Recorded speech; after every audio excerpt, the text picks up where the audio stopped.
Hi friends, చిన్న సినిమాగా release అయ్యి తక్కువ టికెట్ రేట్లతో మొదలుపెట్టి మంచి టాక్ సంపాదించుకొని టికెట్ రేట్లు పెంచుకొని జనాలను ఆకర్షిస్తున్న రాజు వెడ్స్ రాంబాయ్ సినిమా ఎలా ఉందో ఇప్పుడు చూద్దాం. ఇది 2010 ఇల్లందు అనే గ్రామంలో జరిగిన ఒక నిజ సంఘటన ఆధారంగా తీసిన సినిమా. బ్యాండ్ మేళం డప్పు వాయించుకుండే రాజు రాంబాయ్ అనే అమ్మాయిని ప్రేమిస్తాడు. రాంబాయ్ తండ్రి గవర్నమెంట్ హాస్పిటల్లో కాంపౌండర్. అతని కూతుర్ని గవర్నమెంట్ జాబ్ ఉన్నవాడికి ఇచ్చి చేయాలని నిర్ణయం తీసుకుంటాడు. అయితే రాంబాయి రాజు ప్రేమలో పడుతుంది. ప్రతిదానికి గొడవపడి తన బలుపుని అందరికీ చూపించే రాంబాయి తండ్రి వెంకన్న వాళ్ళిద్దరు ప్రేమని తెలుసుకొని వాళ్ళిద్దరూ ప్రేమను గెలిపించుకోవడం కోసం హద్దులు కూడా దాటారని తెలుసుకొని కూతుర్ని ఏం చేశాడు, చివరికి రాజు రాంబాయి ఇద్దరు కలిసారా లేదా అన్నది కథ. వాళ్ళ ప్రేమ గెలిచిందా లేదా అన్నది మిగిలిన కథ. సాయిలు కంపటి మంచి కథనే ఎంచుకున్నాడు. అయితే ఫస్ట్ హాఫ్ అంతా రొటీన్గా ఇంటర్నెట్లో బ్లూ ఫిల్ములు చూడాలు, కొత్తగా వచ్చిన వీడియో మొబైల్ ఫోన్స్లో 3GB ఫైల్స్లో వీడియోలు చూడాలి, వీటితో అనవసరంగా టైంను సాగదీశాడు. కొంచెం మరాఠీ సినిమా సైరాట్ పోలికలు కూడా ఉంటాయి.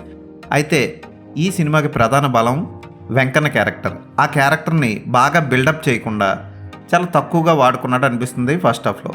ఓకే, హీరో తండ్రి పాత్ర శివాజీ రాజా బాగా పోషించారు. దాన్ని కూడా సరిగ్గా డెవలప్ చేయలేదు డైరెక్టర్. ఫస్ట్ హాఫ్లో చాలా వరకు మనం టైం వేస్ట్ చేసిన ఫీలింగ్ కలుగుతుంది మనకి. పోనీ సెకండ్ హాఫ్ అన్న అద్భుతమైన డ్రామా కానీ, మంచి లవ్ స్టోరీ కానీ, హిలేరియస్ సీన్లు కానీ, కామెడీ కానీ ఉందంటే అవి కూడా లేవు. అయితే సీరియస్గా అన్న తీసినప్పుడు మంచి ఎమోషనల్ సన్నివేశాలు ఉండాలి. ఫస్ట్ హాఫ్లో అవన్నీ మిస్ అవుతాయి. సెకండ్ హాఫ్లో అన్న ఉన్నాయంటే అవి కూడా ఉండవు. హీరోయిన్ ఫోన్ ఎత్తట్లేదని, చూడట్లేదని కర్ర తీసుకొని తట్లు వచ్చేలా బాధేస్తాడు హీరోయిన్ని. ఇదేం ప్రేమో అర్థం కాదు. ఫోన్లేండి, ఆ ఒక్కటే క్షమించవచ్చు. అంటే మన సందీప్ రెడ్డి వంగ టైప్లో ప్రేమ అంటే ఆడవాళ్ళని హింసించే అధికారం కూడా ఉంటుంది అన్నట్టు ఫీల్ అవ్వాడు ఇక్కడ దర్శకుడు. నాకైతే అది నచ్చలేదు. లవ్ చేసిన వాళ్ళని ఎవరు అలా కొట్టరు. ఓకే, ఆ తర్వాత హీరోకి ఆటో కొనుక్కోవడానికి హీరోయిన్ డబ్బులు ఇవ్వడం, ఇవన్నీ చాలా సాగదీసినట్లు బోరింగ్గా అనిపిస్తుంది. సినిమాని చాలా స్లోగా తీశాడు అన్న ఫీలింగ్ తెప్పిస్తుంది మనకి. అయితే క్లైమాక్స్ 10 నిమిషాల కోసం ఈ సినిమా అంతా భరించడం మాత్రం కొంచెం కష్టంగా అనిపిస్తుంది. ఎందుకంటే రాజు వెడ్స్ రాంబాయ్ అన్న టైటిల్కి సరైన జస్టిఫికేషన్ అయితే లేదు. వాళ్ళిద్దరూ ప్రేమించుకున్న తీరు కూడా అంత గొప్పగా అనిపించదు. చాలా న్యాచురాలిటీకి దగ్గరగా తీశాడు దర్శకుడు, దానికి అభినందించాల్సిందే. హీరోయిన్ల కాస్ట్యూమ్స్, విలన్ వెంకన్న కాస్ట్యూమ్ కూడా చాలా న్యాచురల్గా ఉంటాయి. శివాజీ రాజా భార్య పాత్ర, ఇవన్నీ కూడా చాలా నీట్గా చక్కగా మేకప్ డిజైనింగ్ బాగా చేశారు. ఇల్లు, వాళ్ళు ఉండే స్థలాలు, పెంకుటిల్లు, డాబా ఇల్లు, పూరిల్లు, వీటిని బాగా చూపించాడు, విలేజ్ వాతావరణాన్ని. అయితే అక్కడ మంచి క్యారెక్టర్స్ని పెట్టి సినిమాలో ఎమోషన్ను పండించాల్సిన అసలైన విషయాన్ని వదిలేశాడు. దానివల్ల రాజు వెడ్స్ రాంబాయ్ లాస్ట్ 20 నిమిషాలు తప్ప మిగతాదంతా స్క్రాప్లా అనిపిస్తుంది. కోర్స్ ఆ 20 నిమిషాల కోసం ఈ క్యారెక్టర్లన్నింటినీ ఎలా చూపించాను, రియల్గా జరిగిన సంఘటనలు అంటే సినిమా చూసే ప్రేక్షకుడికి ఎమోషన్ కూడా ఒక ఎంటర్టైన్మెంటే. అయితే ఆ ఎమోషన్ని పండించడంలో ఫెయిల్ అయిపోయాడు. ఫస్ట్ హాఫ్ అంతా సాగదీసినట్టు, ఇంటర్వెల్ బ్యాంక్ కూడా పెద్ద ఏమనిపించదు. సెకండ్ హాఫ్కి వచ్చేసరికి మళ్ళీ ఇంకా సాగదీస్తూ ఉంటుంది. అద్భుతమైన పాటలు ఉండాలి ఇలాంటి లవ్ స్టోరీస్కి, ఒక్క పాట కూడా బాగాలేదు. బ్యాక్గ్రౌండ్ స్కోర్ ఓకే, పర్వాలేదు. ఇక హీరోయిన్ తండ్రి కాంపౌండర్ అని మీకు తెలుసు కదా, వాడు ఏం చేశాడు అన్నది మీ ఊహకే వదిలేస్తున్నాను. అదే సినిమాకి చాలా భయంకరమైన క్లైమాక్స్, దాన్ని కూడా ఎమోషనల్గా తీసుంటే బాగుండు. చాలా స్పీడ్గా ముగించేశాడు విలన్. క్లైమాక్స్లో చేసే పని అంతా చాలా స్పీడ్గా ముగించేశాడు దర్శకుడు. అక్కడ ఎమోషనల్ సన్నివేశం, అక్కడ ఎమోషనల్ డైలాగ్స్ లేవు, ప్రేక్షకుని కట్టిపడేసే సెంటిమెంట్ లేదు.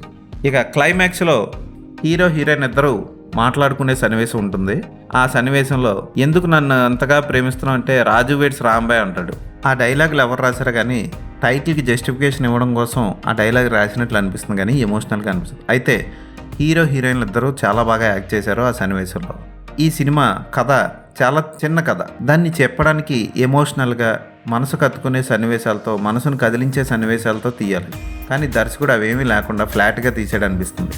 ఈ సినిమా ప్రేక్షకులను అలరించకపోతే అమీర్పేటలో కట్రాయత్తో తిరుగుతానని దర్శకుడు ఛాలెంజ్ చేశాడు. మరి అది గుర్తుపెట్టుకోవాలి. లాస్ట్ 20 నిమిషాలు బాగా తీసి ఇలాంటి ఛాలెంజ్లు చేస్తే, అఫ్కోర్స్ బ్లేడ్తో గొంతు కోసుకుంటాను అని ఛాలెంజ్లు చేసిన వాళ్ళు కూడా అవన్నీ తూతూ అని చెప్పి మళ్ళీ హ్యాపీగా సిగ్గు లేకుండా బతికేస్తూ ఉంటారు. అలాంటి ఛాలెంజ్లు చేయడం ఎందుకు, ఇలాంటి సినిమాలు తీయడం ఎందుకు? నిజంగా ఇలాంటి ఘోరమైన పని చేసిన ఆ కాంపౌండర్ ఎవడో కానీ ఆయన్ని నిజంగా చంపేయాలి. వరస్ట్ ఫెయిలాడు. ఓకే, ఈ సినిమా చూసిన తర్వాత నాకు కలిగిన అభిప్రాయం ఇది. ఈ సినిమా అయితే ఓటీటీలో చూడడం బెటర్. థియేటర్లో చూడాల్సినంత సినిమా కాదు ఇది. ఈ సినిమాకి నేను ఇచ్చే రేటింగ్ 2.5/5.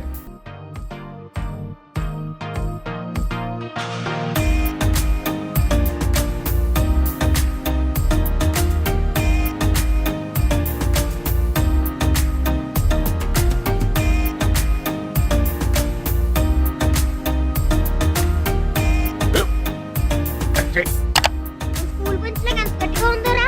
కొట్రా, కొట్టు, పర్లేదు, కొట్టు. అబ్బా చైన్ పెట్టేసింది బాబాయ్. ఆ, నీకు నొప్పి ఏంటి నువ్వు కొడతావా?